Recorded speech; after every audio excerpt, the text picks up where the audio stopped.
Hello everybody, my name is Yazzie, and I am back again so soon. Can you guys believe I didn't wait 6 months between a video this time? Wow. That is just the power of adorable pink-haired cat girls, what can I say? A few months ago, a new Tokyo Mew Mew anime project was announced, and while there hasn't been much info about that yet, it hasn't stopped anybody from diving headfirst into the nostalgia to prepare for what's coming. Now, I want to make this video as accessible as possible to everybody because in the end, I just want everybody to give the manga a chance, including people who have never heard of it and just kind of want to know who that cute pink-haired cat girl is. So let me give you a quick rundown. Tokyo Mew Mew is an early 2000s magical series that was mainly aimed at children. 5 girls accidentally get infused with the DNA of endangered animals and turn into alien-fighting heroes by 2 strange men in their basement who also force them to work a day job at the age of 12, but whatever, we won't think about that. So the whole point of the story is to get kids educated and thinking about the environment and the impact that we humans have on it. They chose a Japan-specific endangered animal for the main girl, and then the rest were all international animals that are endangered. So we've got Ichigo, who is fused with the Iriomote wildcat, Mint, who is a blue lorikeet, Lettuce the finless porpoise, Pudding the golden lion tamarin, and Zakuro the gray wolf. There's also a manga-only Mew named Berry, who is fused with the Andes mountain cat and the Amami black rabbit. Because this was written in 2000, I wanted to check up on the current status of all of the endangered animals, and we've got some ups and downs. Not to start it out all depressing, but the Iriomote wildcat is down to less than 100, and that hasn't been updated since 2007. That actually makes me feel really emotional, honestly. I was really obsessed with trying to learn about them when I was younger, but Wikipedia didn't exist back then, so I had no idea that they were that endangered and that critical. Now, there is a conservation center on Iriomote Island, but you guys are honestly kind of seeing my hopes and dreams for ever seeing one of these cats alive, just kind of shattered right in front of your face. The blue lorikeet and the finless porpoise have moved over on the scale to vulnerable. They're still considered threatened, but compared to the wildcat, not bad. The golden lion tamarin is sitting in endangered still, with about 3,000 of them remaining. And then the gray wolf confuses me a little bit because they're not protected anymore, and legally they're listed as least concerned, but a lot of conservationists don't seem to agree with that one, and I think I'm gonna side with them because when does the government ever give a shit about animals? Really. Actually, Canada does give a shit compared to America. From what I understand, they're not protected in America, but they are protected in Canada. But whatever. That's just my country caring more about animals who matter to the north. They just care more.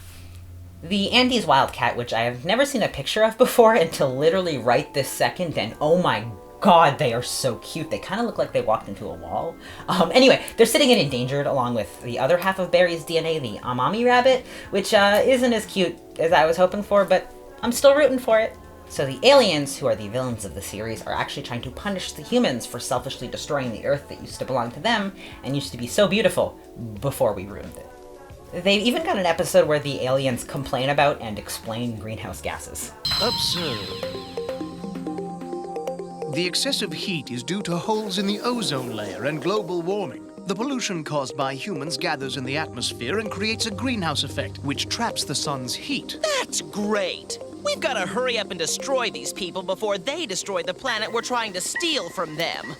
I didn't actually totally pick up on the climate change part of the message when I was younger. Educating us on the animals made sense to me, but the rest was just gone right over my head. Even though they explain global warming and all of that, I was just like, cute animals, they're in danger, nya. And surprisingly, the adaptation wasn't actually to blame 100% for that just going over everybody's head. 4Kids picked it up originally, and they planned on calling it Hollywood Mew Mew, but instead settled on Mew Mew Power, which is definitely better. Not by much, but it's better. It's better than Hollywood Mew Mew. Oh my God. On the surface, Mew Mew Power got the classic 4Kids treatment, but they honestly didn't even put their all into making it bad. They did put their all into making sure that we knew the cast was made up of hardworking American girls, though. Ichigo got switched over to Zoe, Mint to Karina, Lettuce to Bridget, Kiki to Pudding to Kiki, and Zakuro to Renee. So those are all bad. Not unexpected, but bad. The real bone I have to pick, though, is with the names they went with for the aliens. Quiche was switched to Dren, Pie to Sardon, and Tart to Tarb. Tarb. Seriously, that was the best they had. Tart to Tarb. They, of course, Americanized and censored parts of the story. There's true 4Kids classics like the sandwich box and removing of crosses, even though they're a major part of a character's design. And then there is, of course, the horny changes. All of the Mew girls have a magical mark, and some of them got to keep theirs, but poor Ichigo didn't, since hers was very innocently on her upper inner thigh. Yet, for some reason they left Zakuro's in, which is equally, if not more, lewd than Ichigo's, but I guess that sneaky fetish pandering was a little bit ahead of 4Kids' time. To absolutely nobody's surprise, they did mess with the magical girl transformations.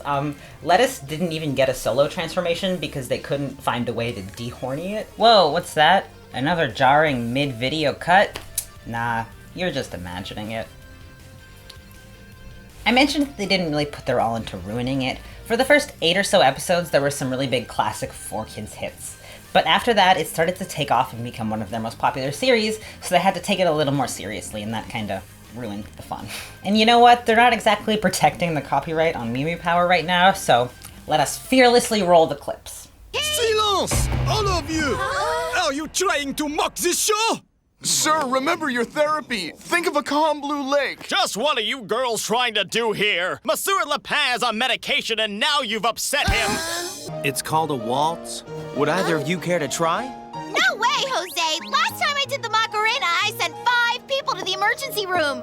I don't want to call back later. Hey, I heard somebody's not feeling well. Hope it's curable. Ichigo's classic magical girl line got swapped out for a very, hip alternative.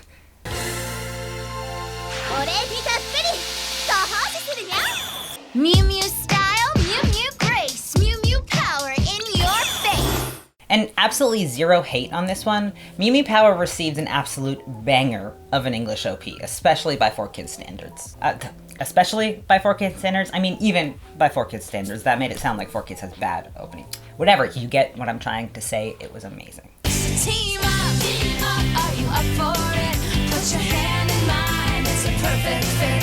Team up, cause it's up to us, but it's hard to save the world when you're falling in love. Ichigo even got a few seconds in the ultimate 4Kids production, the Star Spangled Banner. The twilight's last gleaming, whose broad stripes and bright stars through the perilous fight o'er the... After the first 26 episodes of Mew Mew Power came and went, 4Kids failed to secure the rights for the remainder of the series, and that was just kind of the end of that for them. It was a real shame because it was one of their highest rated shows during its broadcast, and they just, 4Kids did a little too hard.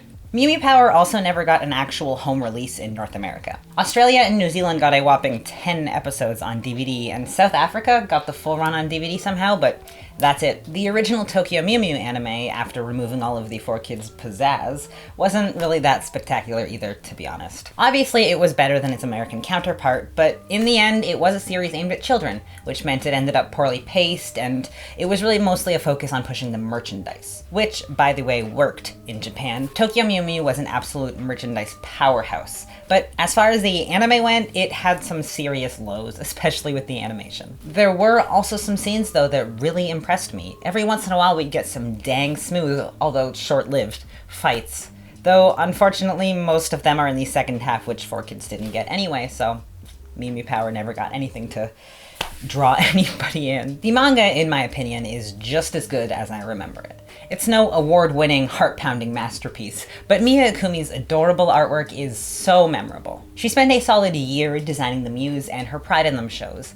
At one point, she actually cosplayed both Mint and Lettuce, which is just so insanely adorable. I can't handle it. Some of my fondest memories of the manga are of Ikumi's concept art and the fun, original Ichigo outfits she had in between all of the chapters. Looking back on more of the promo art Ikumi has done in the past, the girls get a little more, I guess, trying to appeal to more than one market, if you get what I'm saying. There is an abundance of adorable artwork of the Mews, and I'm sure these all hold a very special place in the memory of a lot of older fans who were active online when the manga was being released. Just like I was, these were everywhere in forum signatures and Neopets layouts. You just couldn't avoid, even if you didn't know who they were just everywhere. So as I mentioned before, there is also a manga-only Mew named Berry. She takes over as the leader of the Mews when Ichigo moves to England? after the ending of the manga, for some reason. Miya Ikumi was responsible for both the writing and the art on this one, as opposed to Reiko Yoshida, who was the writer of the original manga. It's a fun little bonus story that doesn't get too deep, and Barry is worth the read. She's really cute, but compared to the main story, honestly, the praise kinda ends there at cute and fun. As things stand right now, I'd suggest people start with the manga. If you're not already fond of anime that's mostly aimed at younger kids, the production and filler episodes can make it really rough to get through. And I really think anyone who's experienced both the manga and the anime will agree with me when I say that one of the best things about Tokyo Mew Mew is Miya Ikumi's soft, girly art style. It really shines through in her romance scenes. They feel just so innocent and pure and just remind me of a childhood crush. You'll know it when you see it. The great news is that unlike the 4Kids release, the Tokyo Mew Mew manga is not lost to time at all. They were released as 3 collected volumes plus 1 Alamode collection. You can start enjoying them right away thanks to today's sponsor, Bookwalker, Kadokawa's official light novel and ebook store. You can use my code YAZZY for 600 yen off of your purchase. It's spelled right here and maybe over there somewhere and all around somewhere. It's not that hard to spell. YAZY. There's a link down in the description where you can head over to Bookwalker directly and check out what your reading options are for Tokyo Mew Mew. If you grew up on Mew Mew, whether it be the manga or even Mew Mew Power, I would love to hear your memories and your feelings, and especially who your favorite Mew is, because that is very important. Not that all of them are great, but you know. And if Mew Mew is new to you, I really hope that you'll come back and praise me for my wonderful recommendation after you've read it, and then tell me who your favorite Mew is, so I can judge you too. Thank you guys for sticking around to the end of this one, and also thank you for continuing to support me while I try my best to get better at this little by little, and I try to get a little more comfortable talking to a camera. I don't have some silly joke to cut away with on this one, and unfortunately, Kuro, my free content machine, is fast asleep. But yeah, thank you guys again, and I will talk to you soon, much sooner than last time, I promise. Bye!